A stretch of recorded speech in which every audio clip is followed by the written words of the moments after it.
வணக்கம் அன்பர்களே, நான் உங்கள் டாக்டர் குமார். இன்றைக்கி ஒரு சுவையான ஒரு கேள்விக்கு தான் நம்ம பதிலளிக்க போகிறோம். ஒரு நண்பர் கேட்டிருந்தார் நமது இதில் என்னென்னு கேட்டிருந்தாருன்னு கேட்டிங்கன்னா, ஆண் பெண் பிறப்பு உறுப்புகள் ஏன் கருப்பாக இருக்குதுன்னு கேட்டிருக்காங்க. பொதுவாக இது மற்ற தளங்களில் தேடும் பொழுது இந்த பருவ வயதினர் எல்லாம் எக்ஸ்பெக்ட் பண்ணக்கூடிய ஒரு பிரச்சனை தான் இது. ஏன்னா இவன் போய் பார்க்குற வெளிப்புற அழகுக்கும் அவங்க பார்க்குற வெளிப்புற அழகுக்கும் உள்ளே இருக்கக்கூடிய இது பார்த்திங்கன்னா அவன் எதிர்பாராத ஒரு கருப்பு நிறத்தில் காணப்படுது. இந்த கருப்பு நிறத்தை பார்க்கும் பொழுது மனதில் பல்வேறு ஒரு ஐயப்பாடுகள் இதெல்லாம் வருது. பொதுவாக அந்த பற்றிய ஒரு கேள்விக்கு தான் இன்றைக்கி பதில் சொல்ல போகிறோம். இது நல்லதா கெட்டதா, இது ஏன் எப்படி உருவாகுது அப்படிங்கிறத பார்க்கத்தான் இந்த நிகழ்ச்சிக்கு போகிறதுக்கு முன்னாடி சின்ன ஒரு பணிவான வேண்டுகோள். நம்ம நிகழ்ச்சி உங்களுக்கு பிடிச்சிருந்துச்சுன்னா சப்ஸ்கிரைப் பண்ணி எங்களுக்கு ஆதரவு கொடுங்க. இந்த நிகழ்ச்சி உண்மையிலே நீங்கள் விரும்புனீங்கன்னா லைக் பட்டனை அமுக்குங்க. மற்றவர்களுக்கும் பயன்படணும், ஒரு பிரயோஜனமாக இருக்கணும்னு நினச்சிருந்தீங்கன்னா ஷேர் பண்ணி எங்களுக்கு ஆதரவு கொடுங்க. நான் உங்கள் டாக்டர் குமார். வாங்க நிகழ்ச்சிக்குள்ளே போவோம். இன்றைக்கி பார்த்திங்கன்னா இன்றைக்கி எவ்வளவோ காஸ்மெட்டிக், பியூட்டி பார்லர் அது இதுன்னு வந்தது. நம்ம வெளிப்புற அழகை நம்ம எவ்வளவோ மேம்படுத்திக்கிட்டே இருக்கோம். சரிங்களா? நல்லா இன்றைக்கி பார்த்திங்கன்னா உலக பொருளாதாரமே நம்ம எடுத்துக்கிறலாம். அந்த உலக பொருளாதார சந்தையில் அதிகப்படியான மார்க்கெட்டிங் பண்ணக்கூடிய ஒரு பொருள்களாக இந்த அழகு சாதன பொருட்கள் வகிக்குது. சரிங்களா? இந்த அழகு சாதன பொருட்கள் ஒரு எவ்வளவாக இருந்தாலும் சரி, ஆண் பெண் இருந்தாலும் சரி, அது பயன்படுத்திக்கிட்டு தான் இருக்காங்க. ஆனால் இந்த வசீகரத்தில் வச்சு பயப்படுத்தி கொண்ட ஒரு சிலர் அவங்க எதிர்பார்க்கும்போது ஒரு திருமணம் முடிந்து, சரிங்களா, முதலாக அந்த பெண் உறுப்பையோ ஆண் உறுப்பையோ பார்க்கும் பொழுது அவர்கள் ஏன் இப்படி கருப்பாக இருக்குது, தொடைப்பகுதி எல்லாமே ஏன் கருப்பாக இருக்குது, மிச்சது எல்லாமே வெள்ளையாக தான் இருக்குது, ஏன் ஆண் பெண் உறுப்புகள் ஏன் கருப்பாக இருக்குது, தொடைப்பகுதியெல்லாம் ஏன் கருப்பாக இருக்குது அப்படிங்கிற ஒரு கேள்விக்கு வர்றாங்க. சரிங்களா? இந்த நேரத்தில் இதற்கான ஒரு பதிலை கொடுக்கக்கூடியது நம்மளுடைய ஒரு கடமையாக இருக்குது. சரிங்களா? இது நிறமிகள் பொதுவாக நீங்களே பார்த்துருப்பீங்களா, வெயில் படாத இடங்கள் நம்ம பனியனை சட்டையை கழட்டிட்டு நம்ம பனியனை கழட்டிட்டு பார்த்தோம்னா அந்த இடத்துல பார்த்திங்கன்னா வெள்ளை கலர் கோடுகள் இருக்கும். சரிங்களா? ஏன்னு கேட்டிங்கன்னா அந்த வெயில் படாத இடத்துல அந்த கலர் வர்றது கிடையாது. இப்போ பிளாக் கலர் வர்றது கிடையாது. அங்கே வெளிரி போய் ஒரு கலர் தான் இருக்கும். சரிங்களா? அதே நேரத்தில் பார்க்கும்போது அந்த இடம் வெயில் படாத இடம்தான், மறைவாக தான் இருக்குது. அப்போ அங்கே மட்டும் ஏன் பிரைட்டாக இல்லாமல் கலராக இருக்குதுங்கிற ஒரு ஐயப்பாடுகள் இருக்கும். சில நேரம் அந்த துடைப்பகுதி, பின்புற பகுதிகள் இதுகள் எல்லாமே நல்லா ஒரு கருப்பாக இருக்கிறதுனால இவங்க எதிர்பார்த்த ஒரு பளிச்சுங்கிற ஒரு இது இருக்காது. சரிங்களா? அதனால் சிலவங்க நான் இப்போ இந்த கேள்விக்கு ஒரு கொஞ்சம் ஒரு மறைவாக நான் சொல்லிட்டு வரேன். ரொம்ப ஓப்பனிங்காக நம்ம போயிடக்கூடாது. ஏன்னா பெண்களும் பார்ப்பாங்க, மற்றவர்களும் பார்ப்பாங்கனால சொல்கிறேன். அந்த இதில் பார்க்கும்போது சிலவங்க டிஸப்பாயின்மெண்ட் ஆயிடுவாங்க. அதற்காக கொடுக்கக்கூடியது தான் இந்த வீடியோ பதிவு. சரிங்களா? இந்த நிகழ்ச்சிக்குள்ளே போகிறதுக்கு முன்னாடி நம்ம உடம்பில் கலர் எப்படி உருவாகுது, என்னென்ன ஃபேக்டர்லாம் கலருக்கு காரணமாக இருக்குது அப்படிங்கிறத நம்ம தெரிஞ்சுக்கிறணும்.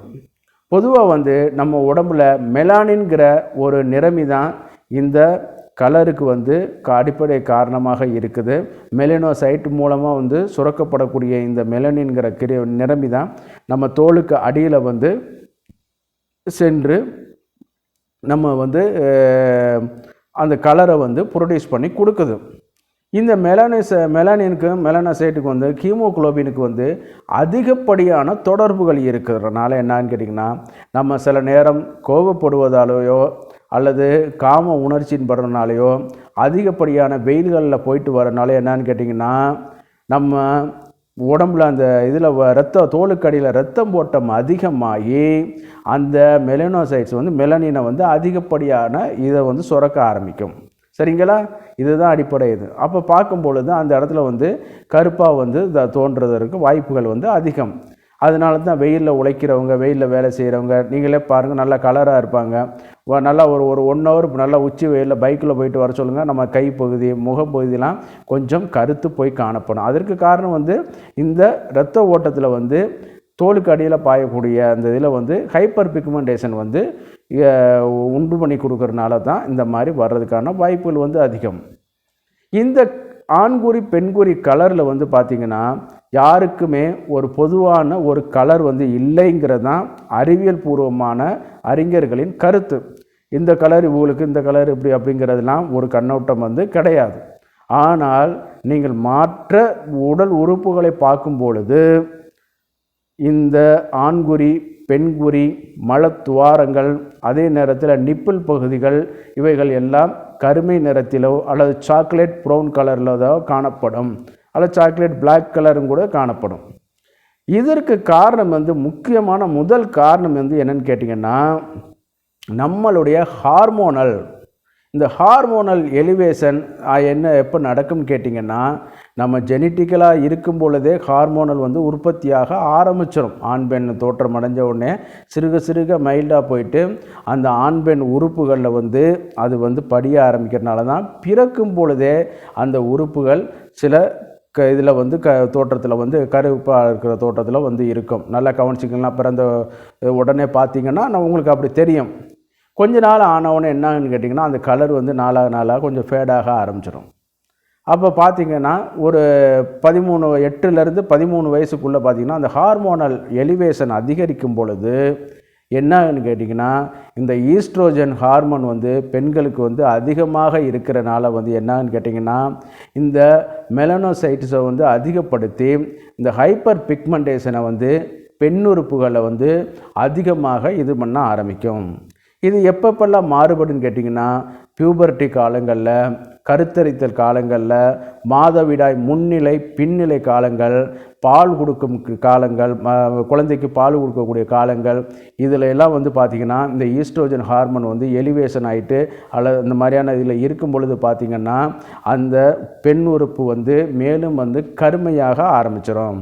அப்போ அதனுடைய அசோசியேட்டட் பார்ட்ஸ்லாம் பார்த்திங்கன்னா தொடைப்பகுதிகள் இதெல்லாம் வந்து பார்த்திங்கன்னா இன்னும் கொஞ்சம் கருமையாக இருக்க ஆரம்பிக்கும்.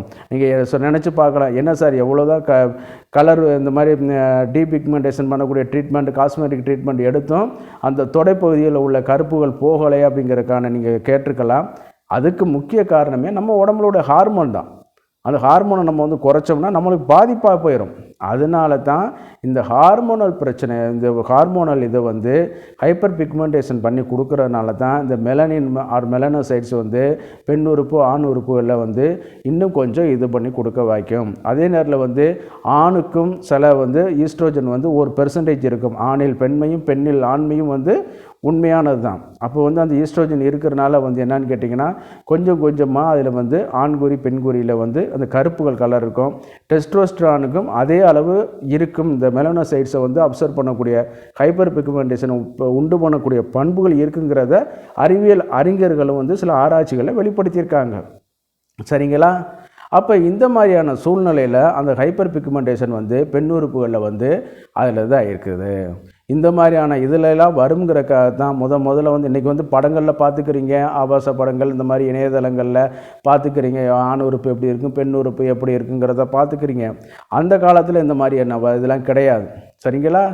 அப்போ வந்து என்ன பண்ணுவான்னு கேட்டிங்கன்னா அதனால தான் இந்த மாதிரி முதல்ல வந்து பதட்டங்கள் படவடப்புகள் வந்துடக்கூடாது அப்படிங்கிறக்காகத்தான் என்ன பண்ணுவான்னு கேட்டிங்கன்னா இந்த தாம்பத்தியம் வந்து முதல் இரவில் வந்து அந்த காலத்தில் நடத்துனாங்க. இது வைக்கப்பட்ட இது பண்ணுறதுக்கெல்லாம் அதெல்லாம் வேறு இது. சரிங்களா? ஆனால் இதுக்கு அடிப்படை காரணமே வந்து இந்த இதனால தான் 2 பேரும் வந்து இரவில் வந்து இது பண்ணும்போது தெரியாது.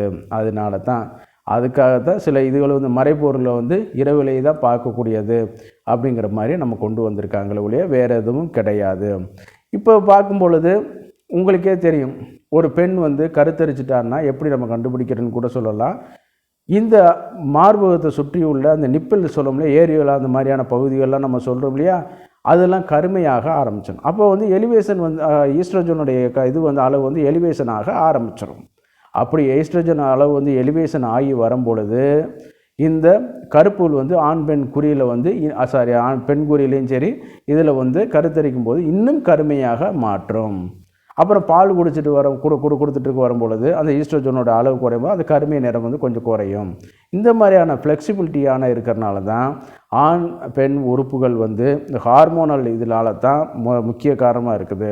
நம்ம வெயில் படாத இடமா இருந்தாலும் சரி, என்ன தான் கார்மெண்ட் அண்டர்வேர் டைட்டாக இதெல்லாம் போட்டிருந்தாலும் அந்த இடம் கருப்பாக இருக்கும். அதற்கு காரணம் நம்மளுடைய ஈஸ்ட்ரோஜனும் டெஸ்ட்ரோஸ்டரான்ங்கிற 2 ஹார்மோன் தான். மற்றபடி வேறு ஒன்றும் கிடையாது. இதனால் ஐயப்படுறதுக்கு வேறு ஒன்றும் கிடையாது. என்ன தான் வண்டி நீங்கள் 50 லட்ச ரூபா 60 லட்ச ரூபா கொடுத்து வாங்கினாலும் டயர் வந்து கருப்பாக தான் இருக்கும். நல்ல ஃப்ளைட்டில் போனாலும் டயர் வந்து கருப்பாக தான் இருக்கும். அந்த மாதிரி இதில் ஒரு பழமொழி சொல்லுவாங்க, வீடு என்ன தான் இருந்தாலும் அடுப்படி இருட்டாக தான் இருக்கும்னு ஒரு பழமொழி கூட ஒன்று சொல்லுவாங்க. அதெல்லாம் நான் இங்கே சொல்ல விரும்பலை. அதனால் இது வந்து ஒன்றும் தவறு வந்து கிடையாது. அதே நேரத்தில் வந்து கொஞ்சம் ஃப்ரிக்ஷன் அதிகமாக ஒபேசிட்டி உள்ளவங்க வந்து அந்த தொடை உரைகிறதுனால மேலும் கொஞ்சம் கருப்பாகிறதுக்கும் வாய்ப்புகள் இருக்குது. அதே நேரத்தில் வந்து அதிகப்படியான ஹீமோகுளோபின் அளவு கண்டென்ட் உள்ள உணவுப் பொருட்கள் இதெல்லாம் இருக்கிறனாலையும் கூட வருவதற்கு வாய்ப்புகள் அதிகம். சில நேரம் வந்து ரேடியேஷன் மாதிரியான இதில் வந்து வேலை செய்வாங்க, வெயிலில் வந்து வேலை செய்வாங்க, கந்தக பூமின்னு சொல்லுவாங்க. இந்த மாதிரியான ரொம்ப ஹீட்டான இருக்கக்கூடிய ஒரு இதில் வந்து வேலை செய்யும்போது கூட மேலோட ரேடியேஷன் சன்னோட ரேடியேஷன் இதெல்லாம் வர்றதுனால கூட இந்த கருப்பு பிக்மெண்டேஷன் வந்து மேலும் வந்து நம்ம வந்து அதிகமாகிட்டு இருக்கோம். நீங்கள் கேட்குற நம்ம தான் ட்ரெஸ் போட்டுக்கிட்டு இருக்கோமா சார், எவ்வளோ சார் போயிட்டுருக்கோம்? ரேடியேஷன் உங்களுக்கு கண்ணுக்கு தெரியாதமாக போகக்கூடியதான் ரேடியேஷன். அது எந்த இடத்துல இருந்தாலும் அது இதாகிட்டு இருக்கும். அப்போ அந்த உறுப்புகளில் மறுபடியும் ரேடியேஷன் தாக்கப்படும் பொழுது அது மாதிரி கதிர்வீச்சு அல்ட்ரா வயலட் ரேஸ்ன்னு சொல்லக்கூடிய புற ஊதா கதிர்கள்லாம் தாக்கும் பொழுது என்னான்னு கேட்டிங்கன்னா அந்த இடத்துல உள்ள மெலனின் இந்த மாதிரியான இதை வந்து ஹைப்பர் பிக்மெண்டேஷனை வந்து இன்னும் வந்து அதிகப்படுத்தி கொடுத்துக்க ஆரம்பிச்சிடும்.